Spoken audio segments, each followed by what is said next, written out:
کی طرح مت ہو جاؤ جنہوں نے اللہ کو بھلا دیا ہے، تو اللہ نے ان کو ان کی بھول میں پڑا رہنے دیا۔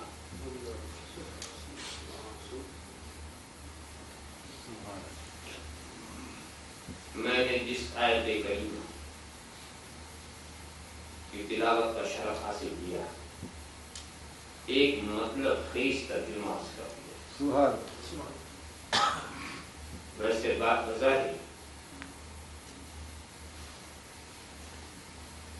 ترجمہ کی سمجھ میں آتا ہے کہ ان لوگوں کی طرح مت ہو جاؤ جنہوں نے اللہ کو بھلا دیا ہے اور اللہ نے انہیں بھلا دیا۔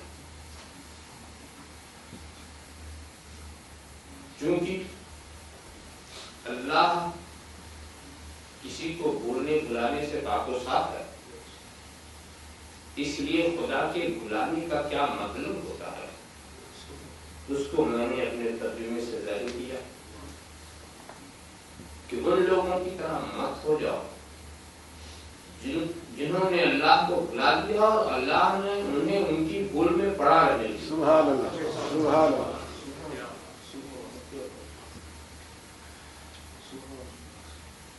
اس سے پتہ یہ چلا کہ خدا کو بھی بلایا جا سکتا۔ کچھ لوگ بلا کر کے بتا رہے ہیں کہ خدا کو بھی بلایا جا سکتا،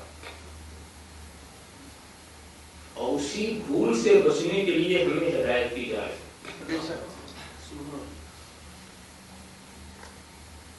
حالانکہ سوچیے، غور کیجیے تو خدا کے بھلانے کی کوئی شکل ہونی نہیں چاہیے کہ بندہ خدا کو بھلا دے، اس کی کوئی شکل ہونی نہیں چاہیے۔ ذرا سوچو، کیا اسے بلایا جا سکتا ہے جس نے ہمیں زندگی دی اور زندگی کے گزارنے کے اسباب فراہم کیے؟ کیا ایسے کو بلایا جا سکتا ہے جس نے ہمیں آنکھیں دی اور آنکھ کے ایک نقطے کو دور کا مرکز بنا دیا؟ کیا ایسے کو بلایا جا سکتا ہے جس نے ہمیں کان دیے اور کانوں کے پردوں کو نغمات کا مرکز بنا دیا؟ کیا ایسے کو بلایا جا سکتا ہے جس نے ہمیں دماغ دیا ہو اور دماغ کو قوت فکریہ دی ہو؟ کیا ایسے کو بلایا جا سکتا ہے جس نے ہمیں زبان دی ہو اور زبان کو قوت گویائی بخشی ہو؟ کیا ایسے کو بلایا جا سکتا ہے جس نے ہمیں زندگی دی ہے، بلکہ جو کچھ دیا ہے اسی کا دیا ہوا ہے، جو کچھ دے گا وہی دیکھا، جدھر دیکھو اسی کی دنیا نظر آتی ہے، جدھر دیکھو اسی کی کائنات نظر آتی ہے۔ نیچے دیکھو، یہ زمین کا فرش اسی نے بچھایا ہے، یہ آسمان کا شامیانہ اسی نے لگایا ہے، یہ چاند و سورج کے چراغ اسی نے جلائے ہیں، یہ ستاروں کی تندیلیں اسی نے روشن کی ہیں، یہ آبشار کے نغمے اسی کی طرف سے ہیں، یہ دریا کی روانی اسی کی طرف سے ہے۔ ہر طرف اسی کی دنیا، جدھر نظر اٹھاؤ، جدھر بھی آنکھیں اٹھاؤ، ہر طرف اسی کی دنیا نظر آتی ہے۔ اور اگر تمہیں آنکھ کھول کر کے نہیں دیکھنا ہے تو آنکھ بند کر کے دیکھو، جو تاریکی سامنے ہے یہ بھی اسی کی پیدا کی۔ آنکھ کھولو تو اسی کی دنیا، آنکھ بند کرو تو اسی کی دنیا۔ تو کیا ایسے کو بلایا جا سکتا؟ عقل کا تو تقاضا یہی ہے کہ ایسے کو بلایا نہ جائے۔ میں ایک موٹی مثال ایسے موقع پر عرض کرتا ہوں، یہ معمولی بیمار جو آپ کی زندگی کا کوئی مسئلہ بھی نہیں حل کر سکتا۔ اگر آپ بھوکے ہیں تو یہ آپ کی بھوک نہیں مٹا سکتا۔ اگر آپ کو مکمل سطر پوشی کی ضرورت ہے تو اس سے آپ سطر پوشی کے جملہ واجبات و فرائض نہیں ادا کر سکتے۔ مگر مجھے یہ یقین ہے کہ ایسا معمولی رومال اگر میں آپ کو دے دوں، پھر آپ کیا کریں گے؟ اس کو لے جا کر اپنے گھر کی کسی ٹوٹی میں ڈال دیں گے، کہیں لے جا کر لٹکا دیں گے، کسی کام کا یہ نہیں۔ میں مگر پورے یقین کے ساتھ میں کہتا ہوں کہ یہ بے قیمت رومال جس کو آپ لے جا کر کے اپنے گھر میں کسی جگہ کا ٹانگ دیا، کسی ٹوٹی میں ٹانگ دیا، اس کو جب جب بھی آپ دیکھیں گے یقیناً میری یاد آئے گی۔ جب جب نظر اس پر پڑے گی تو فوراً دینے والا یاد آ جائے گا کہ یہ فلاں کا رومال ہے، فلاں نے فلاں موقع پر دیا تھا. یہ ایک انسان کی فطرت ہے. کسی کی کوئی یاد اگر کسی کے پاس ہے, جب جب اس کی نظر اس پر پڑے گی دینے والا یاد آ جائے گا. تو کتنے بڑے تعجب کی بات ہے کہ ایک معمولی سا رومال دیکھو اور دینے والا یاد آئے, اتنی بڑی زمین دیکھو بنانے والا یاد نہ آئے, اتنا بڑا آسمان دیکھو پیدا کرنے والا نہ یاد آئے, اتنی بڑی کائنات دیکھو پھر بھی خدا کو بلاؤ. کتنی حیرت کی بات ہے, کتنی حیرت کی بات ہے. بلکہ یاد رکھنے کے لیے دینے کی بھی کیا ضرورت ہے. بعض حالات واقعات ایسے ہوتے ہیں جو یاد کا سبب بن جاتے ہیں. شاید آپ نے سنا ہو کسی سے کہ جب ایک دوست نے دوسرے دوست سے کہا, اے دوست یہ تیری انگوٹھی مجھے بہت پسند ہے, مجھے دے دے. کہا کیا کرو گے؟ کہا اس انگوٹھی کو جب میں دیکھوں گا تو تیری یاد آئے گی, جب جب دیکھوں گا تو تیری یاد آئے گی. تو اس نے کہا کہ اگر تو مجھے یاد ہی کرنا چاہتا ہے تو جو اپنی خالی انگلی دیکھنا تو مجھے یاد کر لینا کہ فلاں سے انگوٹھی مانگی تھی نہیں دیا. کچھ ایسے حالات اور واقعات بھی ہوتے ہیں جو یاد کا سبب بن جاتے ہیں. مگر دوستو یقیناً ہم بھولتے ہیں. جبھی تو کہا جا رہا ہے کہ بھولنے والوں کی طرح مت ہو جانا. ہے کچھ بھولنے والے اس کے باوجود بھول جاتے ہیں, اس کے باوجود. بلکہ فذکرونی اذکرکم, تم مجھے یاد کرو میں تمہیں یاد کروں گا. فذکرونی اذکرکم, تم مجھے یاد رکھو میں تمہیں یاد رکھوں گا. فذکرونی اذکرکم, تم میری عظمتوں کا پرچار کرو میں تمہاری عظمتوں کو بلند کرتا رہوں گا. فذکرونی اذکرکم, تم میرا چرچا کرو میں تمہارا چرچا کروں گا. اس سے پتا چلا کہ ضرور انسان بھولتا, ضرور بھولتا ہے, اور اسی بھولنے سے اسے روکا جا رہا کہ ان لوگوں کی طرح مت ہو جاؤ جنہوں نے اللہ کو فراموش کر دیا ہے. اللہ کو فراموش کرو گے تو زبردست تمہیں سزا ملے گی, اور ایسی زبردست سزا ملے گی اسی دنیا میں ملے گی. بہت ساری چیزوں کی سزا تو وہاں کے لیے ہے, مگر خدا کو بھولنے کی سزا یہی ملے گی. اور وہ سب سے بڑی سزا یہ ہے کہ تم اسی بھول میں پڑے رہ جاؤ گے. خدا تمہیں اسی بھول میں, آپ سوچیں گے یہ خدا کو بھولنے والے مشرکین, یہ خدا کو بھولنے والے منافقین, یہ خدا کو بھولنے والے کفار آج تو بہت عیش و عشرت کی زندگی گزار رہے ہیں. محلوں میں بسیرا لیے ہوئے ہیں, لال قلعے کے اندر بسیرا لیے ہوئے ہیں, نہ جانے کیسی کیسی عمدہ عمدہ بلڈنگوں میں رہ رہے ہیں, کہ نہ جانے کتنے دولتوں کے ہجوم میں رہ رہے ہیں, زر و سین کے ہجوم میں رہ رہے ہیں. یہ ان کو خدا نے کہاں بلایا؟ ارے دوستو اسی زر و سین کے بیچ میں, اسی لشکر و سپاہ کے درمیان, اسی کائنات کی گہما گہمی اور کائنات کی ہوا ہمی نے انہیں اتنا الجھا دیا ہے کہ وہ اپنی بھول سے نکل نہیں رہے, وہ اس بھول سے نکل نہیں رہے ہیں. یہ خدا نے انتظام کیا ہے کہ تو نے بلایا ہے تو میں تجھے دنیاوی اور مادی دنیا میں ایسا پھنسا دوں گا کہ پھر تو مجھے یاد ہی نہ کرے, تیرے ذہن ہی میں نہ آؤں. یہ دوستو یہ اسباب جو ہیں واقعی بھلا دینے والے ہیں. تو اگر انسان بھلانے کا عادی نہ ہوتا تو اس کو یہ کیوں کہا جاتا کہ ان لوگوں کی طرح مت ہو جو خدا کو بھلا دیتے ہیں. دوستو اس سلسلے میں ایک بات میں کروں گا, یہ جس کو آپ دل کہتے ہیں, دل اس کی حیثیت ایک بادشاہ کی اور اعضاء اور جوارے اس کی رعیت, اور ایسا مطلق العنان یہ بادشاہ ہے جو چاہتا ہے خود کرتا, اور رعایا ایسی فرما بردار ہے کہ دل جدھر بھی لے جائے وہ جائے. اگر دل نے چاہا کہ مجھے فلاں منظر دیکھنا ہے, نظر دیکھنے کو تیار. دل نے کہا مجھے فلاں نغمہ سننا ہے, کان سننے کو تیار. دل نے کہا مجھے فلاں جگہ جانا ہے, پیر جانے کو تیار. دل نے کہا مجھے فلاں پر ظلم کرنا ہے, ہاتھ اٹھنے کو تیار. کہنے کا مطلب یہ ہے کہ دل جو کچھ کہتا ہے, دل کی جو کیفیت ہوتی ہے اعضاء و جوارے سے ظاہر ہوتی ہے. دل کے اندر ذرا بھی اگر کوئی انقلاب آیا تو چہرہ بتا دیتا ہے کہ دل کی کیفیت کیا ہے. یقین جانو اگر دل کے اندر غصہ ہے تو چہرے پر اس کی تماثت ہوگی, اگر دل کے اندر ندامت ہے تو چہرے پر اس کے اثرات ہوں گے, اگر دل کے اندر مسرت ہے تو چہرے پر انبساط کی لہریں ہوں گی, دل کے اندر اگر اداسی ہے تو چہرے پر غم کے آثار ہوں گے. کہنے کا مطلب یہ ہے کہ ایسا ہو ہی نہیں سکتا کہ دل کے اندر غصہ ہو اور چہرے پر کڑکڑاہٹ نہ ہو, دل کے اندر ندامت ہو, چہرے پر شرمندگی کے آثار نہ ہو. دل کے اندر جو کچھ ہوتا ہے, دل کے اندر جو بھی ہوگا وہ ظاہر ہوگا.